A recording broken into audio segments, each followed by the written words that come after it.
হে দুনিয়াদার পাগল আমার বাবারা, হে মুসলমান আমার বাবারা, যারা আল্লাহর উপরে ঈমান আনছো, আখিরাতের উপরে ঈমান আনছো, সেই বাজানদেরকে বলবো, পর্দারে মা বোনদেরকে বলবো, বাজান আমার মাওলা এমন জেলখানা তৈরি করছে আল্লাহ, আপনি আমাদের সবাইকে মাফ করে দিন। ওই জেলখানার নাম হলো জাহান্নাম। ওই জেলখানার ভিতরে আমার মাওলা এমন আগুন তৈরি, যে আগুন সম্পর্কে আমার মাওলা নিজে ঘোষণা করছেন, নারুল্লাহিল মুকাদাতুল্লাতী তাত্তালিউ আলাল আফইদা। জাহান্নামের আগুন এমন তেজের হবে, শরীরের যে কোনো জায়গায় লাগার সঙ্গে সঙ্গে আগুন যাইয়া কলিজা পর্যন্ত পৌঁছে যাবে। আল্লাহ আপনি আমাদের সবাইকে মাফ করে দিয়ে, আল্লাহর বান্দারা, পর্দা আলেম মা বোনেরা, আজকে আমরা যে সূর্য দেখতেছি, এই সূর্য দুনিয়ার থেকে 9,30,00,000 মাইল দূরে। এই সূর্য যখন গরমের দিন দুপুরের সময় ঠান্ডা জমিনে যখন তাপ দেওয়া শুরু করে, সূর্যের তাপে অস্থির হইয়া তুমি আর আমি গাছের নিচে দৌড়াই, ঘরের নিচে ছায়া বিদারে যাইয়া আশ্রয় নেই। কিন্তু বাজার আল্লাহু আকবার, কিয়ামতের ময়দানে আমার মাওলা এই সূর্য এক হাত বা সোয়া হাত মাথার উপরে উপর করে ছাইরা আমার মালিক বলবে, ও সূর্য, তোর ভিতরে যত তাপ আছে সারা, নাফরমান বুঝুক আমি মাওলা কেমন। আলহামদুলিল্লাহ, আলহামদুলিল্লাহ নাহমাদুহু ওয়া নাস্তাঈনুহু ওয়া নাস্তাগফিরুহু ওয়া নু'মিনু বিহি ওয়া নাতাওয়াক্কালু আলাইহি ওয়া নাউযু বিল্লাহি মিন শুরুরি আনফুসিনা মান ইয়াহদিহিল্লাহু ফালা মুদিল্লা লাহু ওয়া মান ইউদ্লিলহু ফালা হাদিয়া লাহু। ونشهد أن لا إله إلا الله وحده لا شريك له ونشهد أن محمدا عبده ورسوله أما بعد فأعوذ بالله من الشيطان الرجيم بسم الله الرحمن الرحيم يا أيها الذين آمنوا اتقوا الله حق تقاته ولا تموتن إلا وأنتم مسلمون صدق الله العلي العظيم। সবাই দুরূদ শরীফ পড়ি। আল্লাহু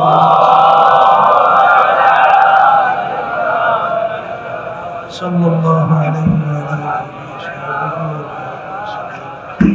আল্লাহুম্মা সাল্লি আলা সাইয়্যিদিনা ওয়া হাবিবিনা ওয়া মাওলানা মুহাম্মদ সাল্লাল্লাহু আলাইহি ওয়া আলা আলিহি ওয়া আসহাবিহি ওয়া সাল্লাম। আল্লাহুম্মা সাল্লি আলা সাইয়্যিদিনা حبيبنا ومولانا محمد صلى الله عليه وعلى آله وأصحابه وسلم। শুকরিয়া আদায় করতেছি মহান রব্বুল আলামিনের দরবারে। রব্বুল আলামিন দুনিয়ার সমস্ত কাজ থেকে বিরত রেখে এত রাত্র পর্যন্ত ঠান্ডার ভিতরে কষ্ট স্বীকার করে দ্বীনি মাহফিলে উলামায়ে কেরামদের মজলিস, জাকিরিন, শাকিরিন, সাদিকিন, অনেক আল্লাহওয়ালারা এই মজলিসের মধ্যে আছে। এদের সঙ্গে আল্লাহ রাব্বুল আলামিন আমাদেরকে জীবনের একটা সময় কাটাবার সুযোগ করে দিলেন। শুকরিয়া দান সবাই বলি আলহামদুলিল্লাহ। কিয়ামতের ময়দানে আল্লাহ রাব্বুল আলামিন বান্দা বান্দীকে মাফ করার জন্য ওসিলা তালাশ করবে। যারা মাহফিলে আসছেন, নিয়ত যাদের সহি, আল্লাহকে রাজি খুশির উদ্দেশ্যে যারা মাহফিলে আসছেন, আল্লাহ রাব্বুল আলামিন এই ওসিলায় মাফ করে জান্নাতের ব্যবস্থা করতে পারে। আমার দাদাজান আব্বাজান চরমনের জমিনে ঘুমায় আছে। দাদাজান আব্বাজান বলতেন, তিনি মাহফিলে প্রথম থেকে শেষ পর্যন্ত থাইকে বাড়ি বিদায় হয়ে চলে গেলে আমল নামার ভিতরে কমপক্ষে 50 লক্ষ নেকি এর কম জমা হতেই পারে না। নিয়াত যাদের সহি, আল্লাহ তাদের আমল নামায় লক্ষ লক্ষ নেকি দান করবে। একটা নেকির কত মূল্য! যারা মুসলমান ঈমান আনছেন, আল্লাহকে বিশ্বাস করে, তাদের তো এই কথাও বিশ্বাস করে। আল্লাহ রাসূল সাল্লাল্লাহু আলাইহি ওয়াসাল্লাম উহুদ পাহাড়কে ইঙ্গিত করে বলছিলেন, মাইলকে মাইল লম্বা পাহাড় যারা দেখছেন, বিরাট উঁচা। আল্লাহ রাসূল সাল্লাল্লাহু আলাইহি ওয়াসাল্লাম বলছিলেন, এই পুরো পাহাড়টা যদি স্বর্ণের হয়ে যায়, এর যত মূল্য হবে তুলনা ছাড়া একটা নেকির মূল্য অনেক বেশি। এখন এই নেকি সংগ্রহের জন্য যাদের গুরুত্ব আছে তারাই অস্থির হয়ে তালাশ করবে, আর যাদের নেকির কোনো গুরুত্ব নাই তাদেরকে পাও ধরেও কিন্তু নেকি সংগ্রহ করা যায় না, ঠিক কিনা? এই যে বললাম যে এত নেকি হবে, এক শ্রেণীর বর্তমানে কিন্তু বস্তুবাদী, তারা বলে যা দেখি না দু নয়নে বিশ্বাস করি না গরুরও বচন, অর্থাৎ চোখে যা দেখি না বিশ্বাসও করি না। এদের কাছে নেকির কোনো মূল্য নাই, আছে? ওরা বলবে, হুজুর কি কথা, লক্ষ লক্ষ নেকি বলে মাহফিলে গেলে পাওয়া যায়? যদি এই নেকি নিয়ে পাশের বাজারে 1 কেজি চাউল দোকানদারের কাছে কিনতে চায়, যে দোকানদার ভাই গেছিলাম শুনি একটা মাহফিলে লক্ষ লক্ষ নেকি পেয়েছি, বিনিময়ে 1 কেজি চাউল দেন, এই দোকানদার 1 কেজি চাউল দেবে? জুতার দোকানে যদি একজোড়া জুতা কিনতে চান, জুতা হলে একজোড়া জুতা দেবে? ওরা বলে, দেখছো এত নেকি কামাই করে, এত রাত্র সজাগ থেকে, এত কষ্ট করে শীতের মধ্যে এই নেকি 1 কেজি চাউলও পাইলাম না, একজোড়া জুতাও পাইলাম, এই নেকি দিয়ে করবো কি? জোরে বলে কথা ঠিক? আল্লাহর বান্দারা, এই এক একটা দেশে কিন্তু মুদ্রার ভিন্ন ভিন্ন একটা বাজার। যেমন আমেরিকান ডলার সচরাচর অন্য দেশে দোকান বাজারে ওর কোনো মূল্য আছে? বাংলাদেশের টাকা আমেরিকা যেগুলো দোকানে কিনতে চান পাবে, ওই টাকার মূল্য নাই। আছে কোন জায়গায়? বাংলাদেশ। আমেরিকার ডলারের মূল্য আমেরিকায়, এই লন্ডনের পাউন্ডের মূল্য লন্ডন, কুয়েতের দিনারের মূল্য কুয়েত। তাই এক একটা দুনিয়ার ভিতরে বাজারে ভিন্ন ভিন্ন তার মূল্য। তাহলে নেকিরও কিন্তু একটা ভিন্ন বাজার আছে। এই নেকির বাজারটা হলো দুনিয়াতে চিরতরে চক্ষু বন্ধ, নেকির বাজার চালু। কথা ঠিক কিনা? তখন একটা নেকির কত মূল্য হবে? ওমাই ইয়ামাল মিসকালা যাররাতিন খায়রান ইয়ারা ওমাই ইয়ামাল মিসকালা যাররাতিন শাররান ইয়ারা। আল্লাহ রাব্বুল আলামিন বলেন, ঈমানদার যারা মুসলমান তাদের কাছে কিন্তু এই কথা, আর যাদের ঈমান নাই, মুসলমান দাবি করেন না, তাদের সঙ্গে তার কোনো কথা নেই। ইজরে বলে কথা ঠিক কি? আল্লাহ রাব্বুল আলামিন বলেন, যারা পরিমাণ তোমার নেকি থাকবে তার ফল তুমি কিয়ামতের ময়দানে ভোগ করতে পাবা। আর যারা পরিমাণ যদি তোমার গুনাহও থাকে তারও ফল তোমার ভোগ করা লাগবে। কথা ঠিক কি? তাহলে যারা পরিমাণ নেকি থাকলেও ফল ভোগ করা যাবে, যারা পরিমাণ গুনাহ থাকলেও তার ফল ভোগ করা লাগবে। একটা নেকি যদি কিয়ামতের ময়দানে জাহান্নামের শিকল হাতে পায়ে লাগতে পারে না, তখন একটা নেকির কি মূল্য? যার ঠেকা বাজবে সেই একমাত্র বুঝবে। কথা ঠিক কিনা? কিয়ামতের ময়দানে মায়ের কাছে যেয়ে বলে, মাগো আপনার সন্তান একটা নেকির অভাবে জাহান্নামের শিকল হাতে পায়ে লাগছে, একটা নেকি দেবেন, সন্তান বেহেশতে যাবে। মা ওই সময় নেকি দেবে?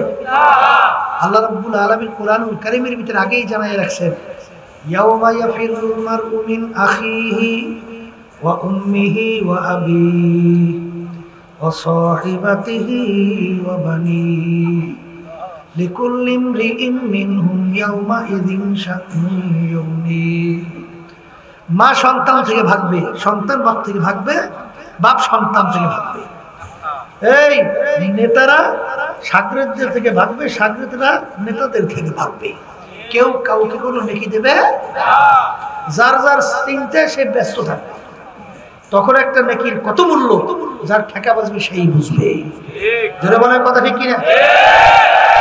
আজকে মাহফিল আসছেন নিয়াজাদের সহি, আল্লাহর রহমতে লক্ষ লক্ষ নেকি তো আমলনামায় জমা হবে। কথা ঠিক কিনা? এই বুঝটা বুঝবে কারা? এটা বোঝা লাগবে। কথা ঠিক কিনা? যারা মানুষ, আর যারা মানুষের সুরাতে পশু, ওরা কিন্তু বুঝবে না।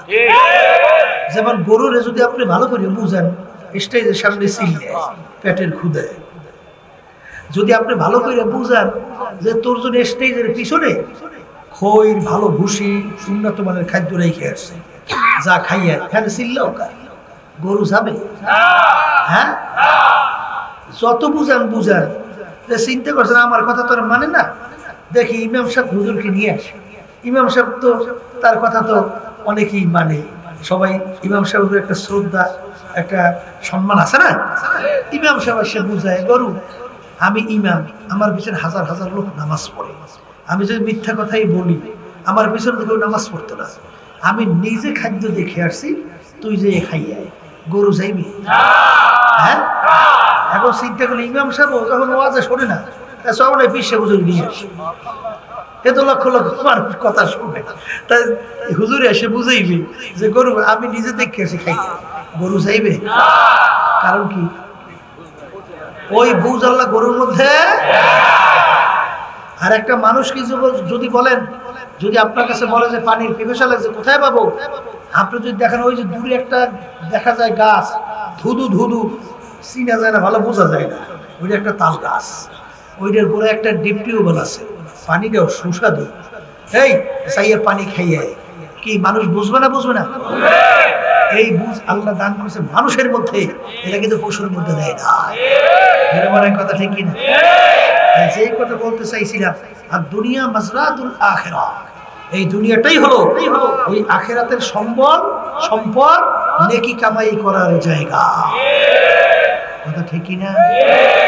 যাদের গুরুত্ব আসছে তারাই তো এখন কষ্ট করে বসে রয়েছে, এত রাত্রে পর্যন্ত আবার সলমনে মাহফিল করার নিয়ম নাই, কি একটা কায়দা বাইজে গেছে আল্লাহ জানে, রাত্র অনেক হয়ে যাই গেছে, বেশি রাত্র বসার হইব না, আর মানুষের অধৈর্যের তো ব্যাপার আছে, খাওয়া দাওয়া ঠিক মতো হয় না। তাই যেই কথা বলতে চাইছিলাম, আমি আপনাদের সামনে কোরআনুল কারীম থেকে আয়াত শরীফ তেলাওয়াত করেছি। আয়াতের ভিতরে আল্লাহ রাব্বুল আলামিন ঈমানদারদেরকে বলছেন, কাদেরকে? ঈমানদার কাকে বলে? ঈমান কাকে বলে? এই ওয়াজ কিন্তু বেশি মনে থাকবে না। ঈমান একটা আরবি শব্দ, বাংলা অর্থ হলো বিশ্বাস। বিশ্বাস আবার তিন জিনিসের সমন্বয়, একটা বাদ দিলে ঈমান থাকবে না। মুখে স্বীকার করা, হুবাহু অন্তরে বিশ্বাস করা, কাজে প্রমাণ করে দেখানো। মুখ, অন্তর, কাজ যখন এক হবে তাকেই বলা হবে ঈমানদার। কথা ঠিক কিনা? মুখে বলা লাগবে আল্লাহ একজন, আল্লাহ অন্তরে বিশ্বাস করা লাগবে আল্লাহ একজন, কাজে প্রমাণ করে দেখানো লাগবে আল্লাহ একজন। তিনটা এক হয়েছে না? একে বলা হবে ঈমানদার। একে বলবে কি? মুখে স্বীকার করা লাগবে, হে বাসুইনে মারুইনে মালিক, অন্তরে কাজে এই ক্ষমতার মালিক, অন্তরে কাজে আইন দেওয়ার মালিক, কাজে অন্তরে, একে ঈমানদার বলা হয়। কথা ঠিক না বেটা? খায়রিহি ওয়া শাররিহি মিনাল্লাহি তাআলা ওয়াল বা'থি বা'দাল মাউত। ভালো মন্দের মালিক এই সব আল্লাহ। এইটা যখন মুখে অন্তরে কাজে প্রমাণ করবে তখনই তার নাম ঈমানদার। হাদিসের ভিতরে আছে অনেক মুসল্লি নামাজ পড়ে, তার ভিতরে ঈমান নাই। তার ভিতরে কি নাই?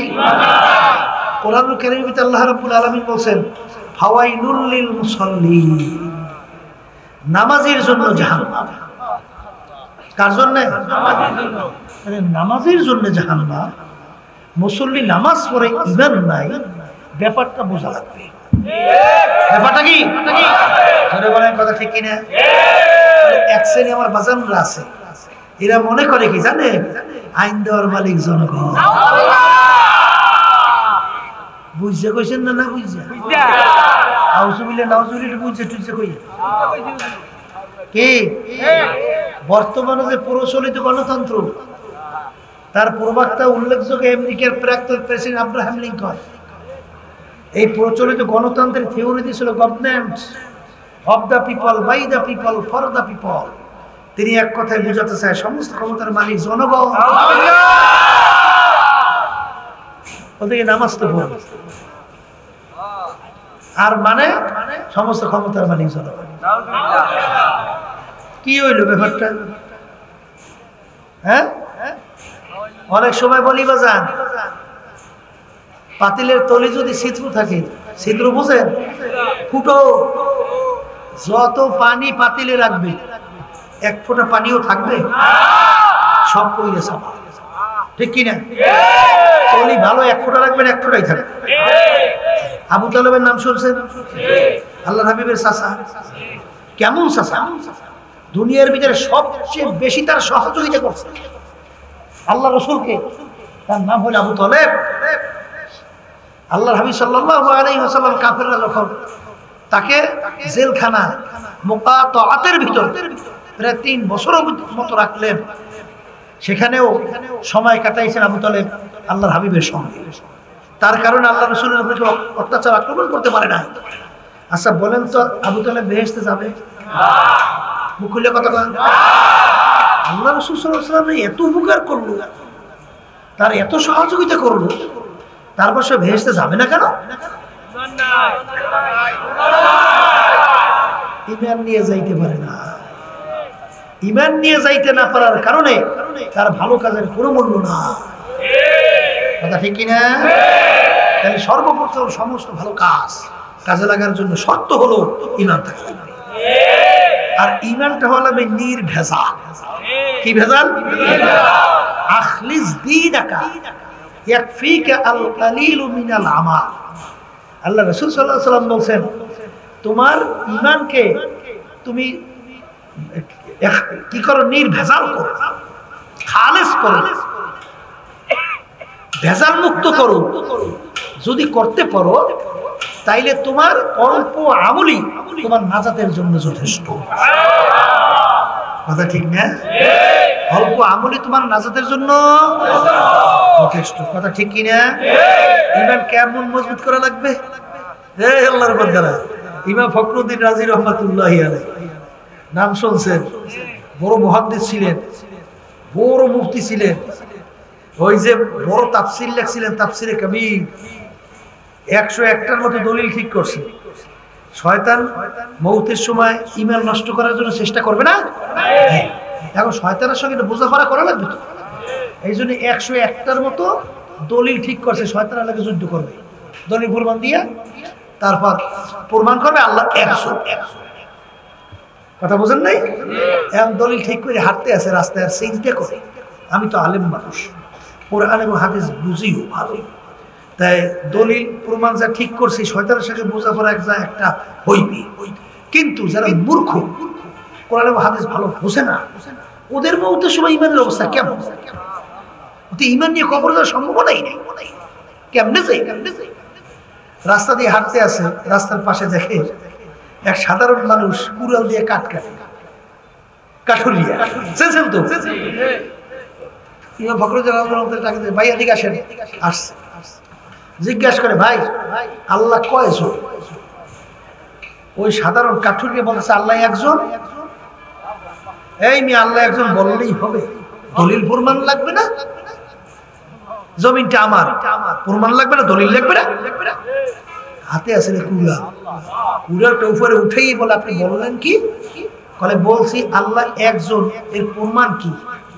বলে প্রমাণ হইল আমার এই কুড়াল।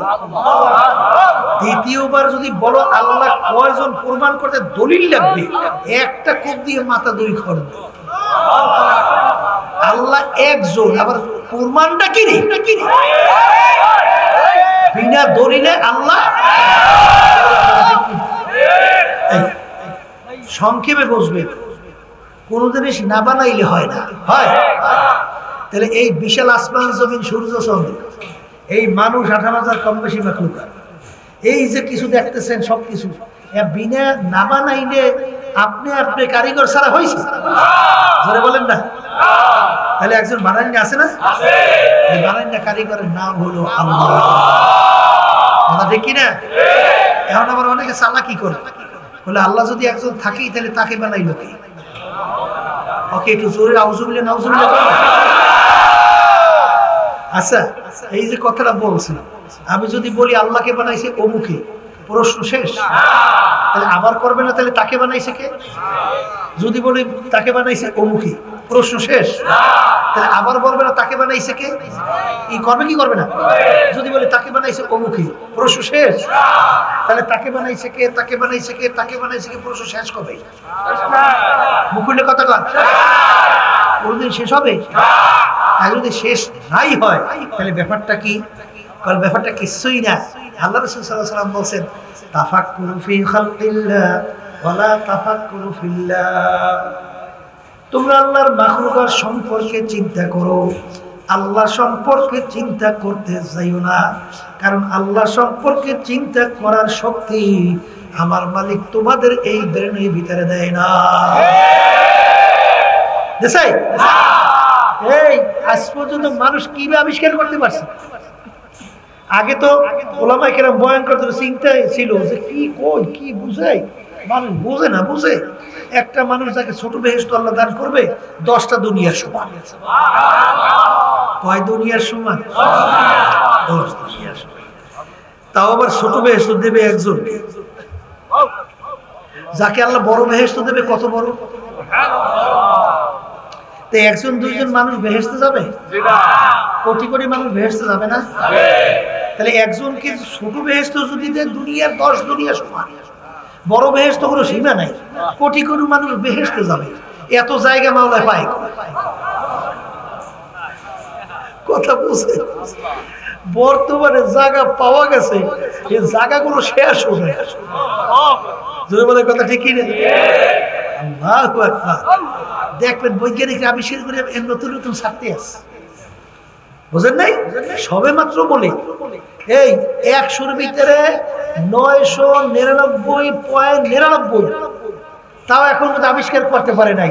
99 থাকে 1 পয়েন্ট। এই পরিমাণ আবিষ্কার হয়েছে কিনা তাও বলে সন্দেহ। জোরে বলে কথা ঠিক কিনা? আমাদের এই দুনিয়াটা যেই এর ভিতরে গ্রহের ভিতরে আছে, সেটা নাকি এই দুনিয়ার চেয়ে কয়েক হাজার কোটি কোটি কোটি কোটি গুণ বড়। ওইটা বলে আরেকটা এর ভিতরে আছে, এইবার একটা গ্যালাক্সির মধ্যে আছে। হ্যাঁ, কত বড় এর কোনো সীমা সংখ্যা নেই। দুনিয়ার থেকে সূর্যরে দেখতেছি তা বলে দুনিয়ার চেয়ে 13 লক্ষ গুণ বড়। এক একটা তারকা বলে সূর্যের চেয়ে কোটি কোটি গুণ বড়। এর উপরে তারকা হ্যাঁ বলে তার চেয়ে কোটি কোটি গুণ বড়। এত দূরে তারকা আছে সৃষ্টি করার পর থেকে, তার আলো জমিনে দৌড়িয়ে আসতেছে। এখন পর্যন্ত তার আলো নাকি এসে দুনিয়া পৌঁছেই। আলোর গতি প্রতি সেকেন্ডে 1,86,000 মাইল বেগে দৌড়ায়। এখন সেই তারকা কত দূরে, কত বড়?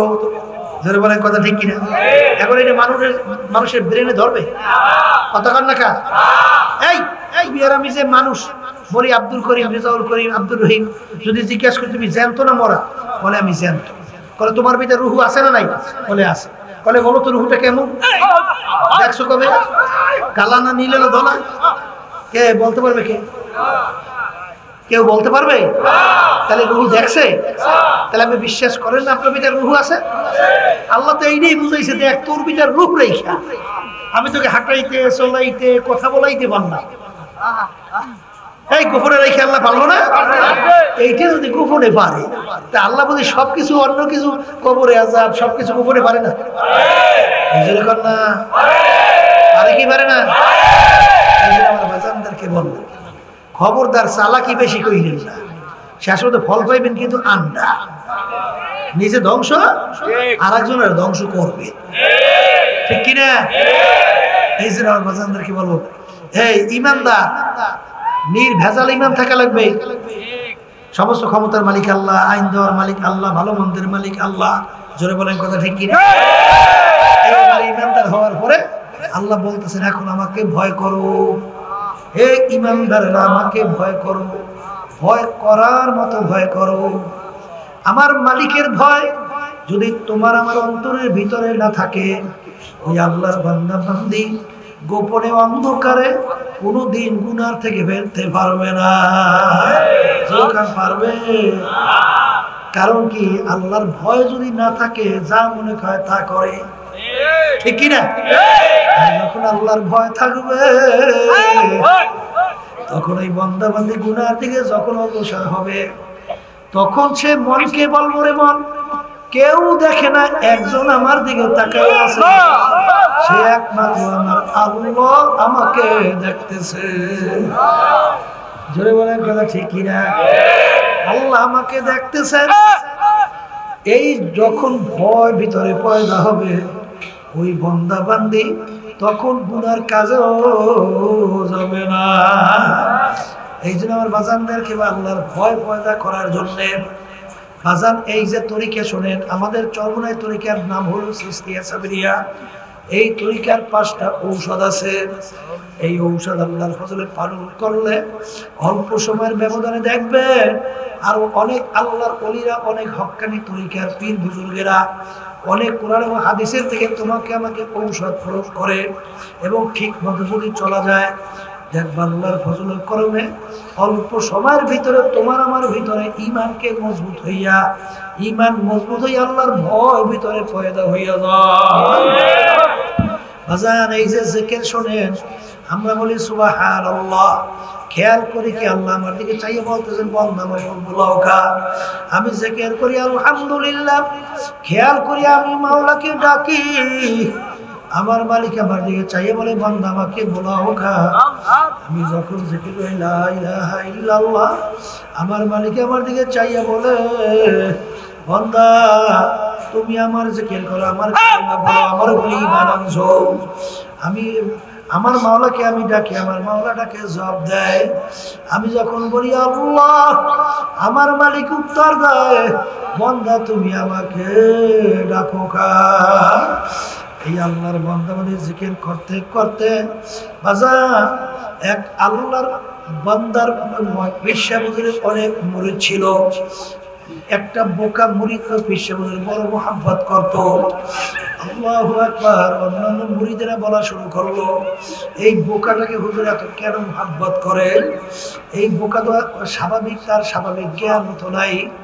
হুজুরের কানে যাওয়ার পরে হুজুর অন্যান্য মুরিদকে ডাক দিয়া এবং সমস্ত মুরিদদেরকে ডাক দিয়া সবার হাতে একটা জ্যান্ত মোরগ বা মুরগি দিল। একটা ছুরি হাতে দিয়া বলল, এমন জায়গায় যাইয়া মুরগি বা মোরগ জবাই করবা কেউ যেন না দেখে। হুজুরের কথা মানার জন্য কেউ গভীর জঙ্গলে অন্ধকারে বাজার একা যাইয়া মুরগি জবাই করলো, কেউ দেখে নাই। কেউ পাহাড়ের ভিতরে গর্তে মোরগ জবাই করলো, কেউ দেখে নাই। কেউ পানির ভিতরে ডুব দিয়ে মুরগি জবাই করলো, কেউ দেখে নাই। বাজার সবাই মুরগি মোরগ জবাই করে হুজুরের সামনে হাজির। আর ওই বোকা মুরিদ জ্যান্ত মুরগি নিয়ে হুজুরের সামনে হাজির। হুজুর ধমক দিয়ে বলে, বোকা তুই আমার কথা কেন মানলি না? সবাই তো আমার কথা অনুযায়ী মুরগি বা মোরগ জবাই করলো। তখন ওই মুরিদের 2 চোখ দিয়ে পানি দেয় বাইয়া বাইয়া পড়ে, আর শরীরের ভিতরে থর থর করে কম্পন শুরু হয়ে গেল। আর বলতেছে, হুজুর আমাকে মাফ কইরা দেন। হুজুর আপনার হুকুম পালন করার জন্য আমি ঠিকভাবে ঘুমাইতেও পারি নাই, আমি ঠিকভাবে খাইতেও পারি নাই। আমি পাগলের মতো জঙ্গলে দৌড়াইছি, আমি পাগলের ভিতরে পাহাড়ের গর্তের ভিতরে দৌড়াইছি, আমি পাগলের মতো পানির ভিতরে ডুবিয়া সেখানে উপরে মুরগি জবাই করার জন্য চেষ্টা করছি। কিন্তু হুজুর যেখানে যায় মুরগি জবাই করার জন্য যখন লোকে শুরু করে, দেখি দুনিয়ার কেউ আমাকে দেখে না, কিন্তু হঠাৎ চাই দেখে আমার মাওলা আমার দিকে চাইয়া আছে। আপনি শর্ত লাগাইছেন এমন জায়গায় মুরগি জবাই করবা কেউ যেন না দেখে। হুজুর এর জন্য আমি জবাই করতে পারি নাই। তখন হুজুর বলে, ও মুরিদেরা, আমি এই বোকাটাকে এত কেন মোহাব্বত করি? তোমরা তোমরা কি বুঝতে পারছো নাকি? আল্লাহর বান্দারা, পর্দারে মা বোনেরা, ভালো করে মনকে বুঝুন রে মন। আত্তাকওয়া বেলাকুল হাসানা, সমস্ত নেকির মূলই হলো খোদার ভয়, আল্লাহর ভয় ভিতরে পয়দা হওয়া। বাজান, আজকে পুলিশকে ভয় করে ক্ষমতার কারণে, আরে নেতাদেরকে ভয় করে ক্ষমতার কারণে, অমুক তমুক সমুক তমুকের কারণে। আমার মাওলার ভয় কি এত কম হইয়া গেল? আমার মাওলার আযাব ও গজব কি এত কম হইয়া গেল?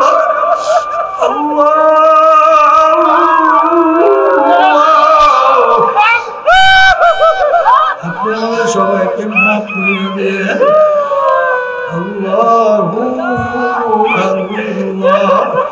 এই দুনিয়াদার পাগল আমার বাজানরা, আজকে যেখানের ভিতরে মানুষ যায় তাকে খাইতেও দেয়, শুইতেও দেয়, শুধু স্বাধীনভাবে চলতে দেয় না। এই জন্য জেলের কথা শুনলে মানুষের চক্ষু উল্টে যায়, শরীর অস্থির হইয়া যায়। কারণ কি? খাওয়া দাওয়া বন্ধ হইয়া যায়।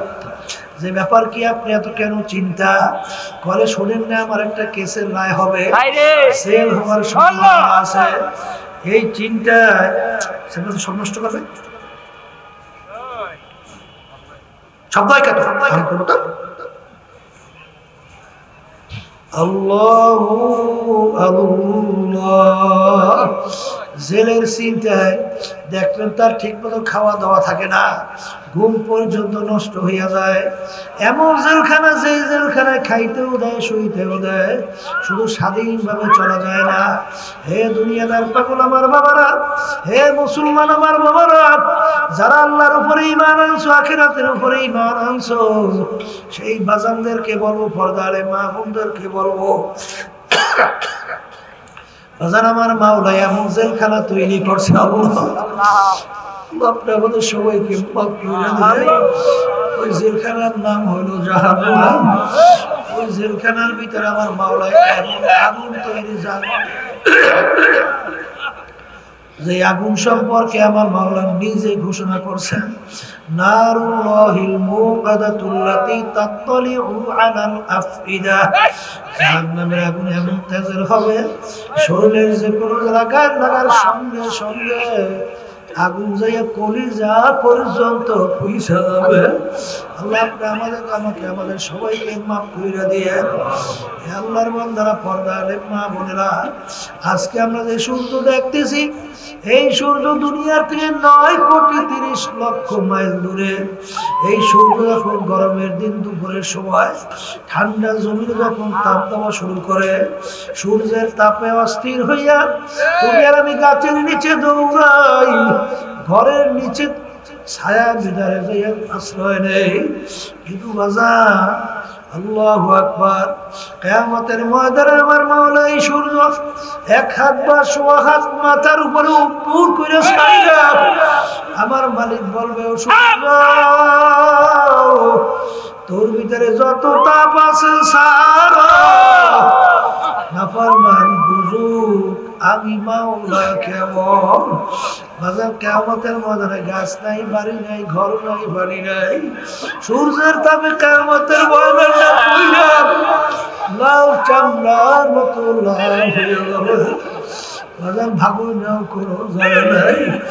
আরে সূর্যের তাপে নাফরমানদের তালুটা কাশ কাশ করে ফাইটা মগজগুলা ভাতের মতো বাইয়া বাইয়া বাইয়া পড়তে থাকবে। লা ইয়ামুতু ফিহা ওয়ালা ইয়াহইয়া, মানুষ বাঁচবেও না, মরবেও না। এই জন্য আমার বাজানদেরকে বলবো, পর্দারে মা বোনদেরকে বলবো, আল্লাহ রাসূল সাল্লাল্লাহু আলাইহি ওয়াসাল্লাম তার অল্প বয়সে তার দাড়ি মুবারক পাইকা গেল, পিঠ মুবারক গুজো হয়ে গেল। সাহাবায়ে কেরাম বলে, ইয়া রাসূলুল্লাহ, ইয়া হাবিবাল্লাহ, এত অল্প বয়সে আপনার পিঠ মুবারক কেন গুজো হয়ে গেল?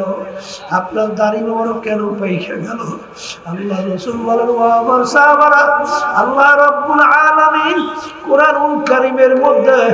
আল্লাহু আকবার। বেনামাজির ব্যাপারে, সুদখোরের ব্যাপারে, ঘুষখোরের ব্যাপারে, বেরোজগারদের ব্যাপারে, জুলুম জালেমদের ব্যাপারে, মিথ্যুকদের ব্যাপারে, বেপরদায় সলন্যদের ব্যাপারে, হারাম হালাল যারা তুমি করে খায় চলে না তাদের ব্যাপারে যে আযাব গজবে ঘোষণা আমার মালিক দিয়েছেন, ওই এক সেকেন্ডের আযাব সহ্য করার শক্তি দুনিয়ার কোন মানুষের নাই। আমার উম্মত কিভাবে ওই জাহান্নামের আগুনে জ্বলবে, এই চিন্তা চিন্তা আমি রসুলের দাড়ি পাইকা গেল, আমি রসুলের পিঠ গুজা হয়ে গেল। বাজান আল্লাহ রসুলের তার নিজের চিন্তায় দাঁড়িয়েও পাকে নাই, বাজান তার পিঠ মোবারকও গুজা হয় নাই। তোমার আমার চিন্তা আল্লাহ হাবিবের দাড়ি মোবারক পাইকা গেল, আল্লাহ হাবিবের পিঠ মোবারক গুজা হয়ে গেল। এই দুনিয়াদার পাগল আমার মোবারক, আমার আব্বা রহমাতুল্লাহ আলাইহি বলতেন, দুনিয়ার সাধারণ আগুনের ভিতরে আঙ্গুল ঢুকাইয়া দেখো, কয় মিনিট কয় ছেলে আগুনে আঙ্গুল রাখতে পারবা, দেখবা 1 মিনিট আঙ্গুল রাখার শক্তি দুনিয়ার কোন মানুষের নাই। আল্লাহর বান্দারা, পর্দার মা বোনেরা, দুনিয়ার আগুনের চেয়ে 70 গুণ তেজের আগুন জাহান্নামের আগুন। আল্লাহ রাসূল সাল্লাল্লাহু আলাইহি ওয়াসাল্লাম বলেছেন, এ মুসলমান বিশ্বাস কিন্তু করা লাগবে, না করলে ঈমান কিন্তু থাকবে না। আল্লাহ আল্লাহ। এই জন্য আমার বাজানদেরকে বলবো, ঈমানকে মজবুত করো, ঈমানকে নির্ভেজাল করো, আল্লাহর ভয় ভিতরে পয়দা করো। ওয়ালা তামুতুন্না ইল্লা ওয়া আনতুম মুসলিমুন। খবরদার মুসলমান না হইয়া কেউ মরিও না। বাজান মুসলমান একটা আরবি শব্দ, উর্দুতে ইংরেজিতে বলে সারেন্ডার, বাংলা অর্থ আত্মসমর্পণ। বাজান যে যার কাছে আত্মসমর্পণ করে, আত্মসমর্পণকারীর অন্য কোনো শক্তি আর ক্ষমতা থাকে না। যার কাছে আত্মসমর্পণ করবে, সে যেইভাবে বলে ওইভাবে চলার নামই হলো আত্মসমর্পণ। বাজান আমরা যারা কলেমা পড়ছি, এর অর্থ কি? লা ইলাহা ইল্লাল্লাহু মুহাম্মাদুর রাসূলুল্লাহ। এই কলেমার লাগাম মুখের ভিতরে লাগাইছি। লা মাতলুবা ইল্লাল্লাহ, লা মাহবুবা ইল্লাল্লাহ, লা মাকসুদা ইল্লাল্লাহ, লা ইলাহা ইল্লাল্লাহ। বাজান লা ইলাহা ইল্লাল্লাহ, এই লাগাম মুখের ভিতরে লাগানো অর্থ কি? বাজান আল্লাহ এবং আল্লাহর রাসূলের হাতে লাগাম ছাড়া, আল্লাহ এবং আল্লাহ রাসূল আপনাকে আমাকে, আমার ব্যক্তিগত জীবন, আমাদের পারিবারিক জীবন, আমাদের সামাজিক জীবন, আমাদের কামাই খরচে, আমাদের ব্যবসা ক্ষেত্রে, আমাদের সামাজিক জীবনে, আমাদের রাজনৈতিক জীবনে, আমাদের আন্তর্জাতিক জীবনে আল্লাহ এবং আল্লাহর রাসূল তোমাকে আমাকে যেভাবে চলতে চালাতে বলছেন, সেইভাবে চলবার নামই হইল মুসলমান। বাজান কোন ক্ষেত্রে মানছো, কোন ক্ষেত্রে মানো নাই। বাজান ভালো কইরা বুঝো, ছাত্র 10 সাবজেক্টে পরীক্ষা দেয়, এক সাবজেক্টে যদি ফেল করে ছাত্র কিন্তু ফেল। বাজান 10 সাবজেক্টে করে 33 নম্বর পেলে ছাত্র কিন্তু পাস। এই জন্য আমার বাজানদেরকে বলবো, ইয়া আইয়ুহাল্লাযীনা আমানু দুখুলু ফিস-সিলমি কাফা। আল্লাহ বলতেছেন, ঈমানদাররা যারা আমাকে বিশ্বাস করো, দিনের ভিতরে পুরোপুরি ভাবে ঠকো। একটা মানুষ একটা ছাড়ো তা হবে না। আমার মালিক যেটাকে ধরতে বলছেন আঁকড়ে ধরা লাগবে, যেটাকে ছাড়তে বলছেন ছাড়া লাগবে। কবরে কিন্তু কোনো দলাদলি নাই, কবরে কিন্তু কোনো বংশের পরিচয় নাই, কবরে কিন্তু কোনো পীরের পরিচয় নাই। তুমি পীর না মুরি, মুফতি না মুহাদ্দিস, ধনী না গরিব, সুন্দর না কালো, বংশ ভালো না মন্দ, শিক্ষিত না অশিক্ষিত, এই পরিচয় কিন্তু কবরে চলবে না রে বাজার। যদি তাই হয়, আমি আমার বাজানদেরকে বলবো, দুনিয়ার কাজে 5 বার ঠকলে চেষ্টা করলে জিতবার আশা করা যায়, কিন্তু একবার যদি কবরে যাইয়া ঠইগা বসো, আর দ্বিতীয়বার দুনিয়াতে আইসা বিল করিয়া জিতবার কিন্তু আর আসবে না। এর জন্য আমি বলবো ঈমানকে মজবুত করেন, বাজার আল্লাহর ভয় ভিতরে পয়দা করেন, আর খাঁটি মুসলমান হইয়া কবরে যাওয়ার চেষ্টা করেন। আল্লাহ আমাকে আমাদের সবাইকে তৌফিক দান করেন। এই ঘরের মেয়ে লোকেরা হাত উঠাও, গুনার কথা মনে করো, দুই চোখের পানি ফালাও, আর মনকে বোঝা, চোখে পানি না আসলে মনকে বোঝা। মন একদিন ঘরের দরজা দিয়ে নতুন বউ হয়ে উঠছিল, কত লোক, কত মেয়ে লোকে শরবত খাওয়াইল, কত মেয়ে লোকে বাতাস করলো। আমার এমন একটা দিন আসবে, এই ঘরের দরজা দিয়ে মরা লাশ হইয়া বের হওয়া। ছেলে কান্না মা করে, কান্দে মা করে, আর দিবানা। আল্লাহ আপনি একটা মাঠের দিকে চাই, আপনার বান্দারা কিভাবে কান্দে। আল্লাহ আমাদের ছেলে